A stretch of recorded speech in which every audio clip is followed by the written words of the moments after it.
responsive serious games, and related tasks. Yeah. In other words, surprise, it's me again. So, serious games are games whose primary purpose is not entertainment. There's an interesting distinction to be drawn between serious games and game-based learning, where serious games are more focused on the other value, whereas game-based learning tends to be designed with the game first.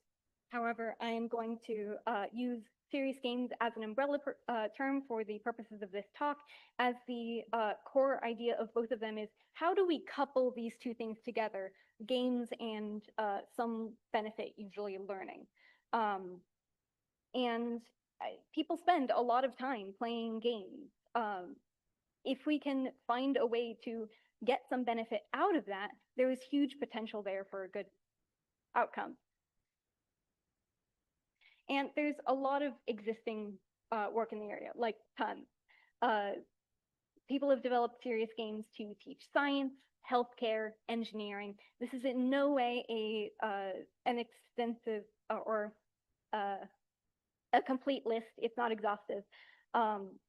And there's a lot of great work out there. But there is a very common limitation in these studies, which is that in order to evaluate the games, they have very scheduled play sessions. Basically, the participants are forced to play the game, which leads to an interesting issue of compliance. How do you know outside of a research setting that people will actually want to play the game? Even the most useful tool theoretically is still going to be useless if no one uses it. And something just providing a benefit is not necessarily enough to make people want to do the thing. I mean, the benefits of exercise are well known, well researched, we're aware of it. Yet no more than 28% of US adults meet current recommendations. So there has to be something more to it. Without motivations, people won't do things even if they are supposed to be good for them. So basically, we're in a situation where we have some long-term benefit that we want to accomplish, and there are these pitfalls on the way that can stop us from achieving them, which might be a person losing motivation in the game, getting bored, et cetera, et cetera. So this sure sounds like something we would want an experienced manager for. So once again, we have this goal that we want to achieve and adapt for player action. This is a classic use case.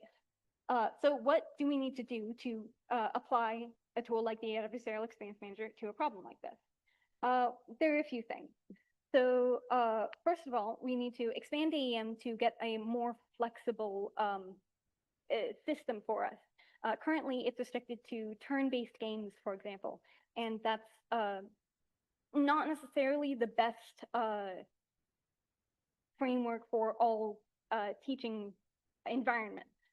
Luckily, since AEM is based on AlphaZero, we can use expansions that other people have made to AlphaZero with relative ease. It's only a matter of implementation. Player modeling is a more complex problem in this case, as AlphaZero generates play data by playing against itself.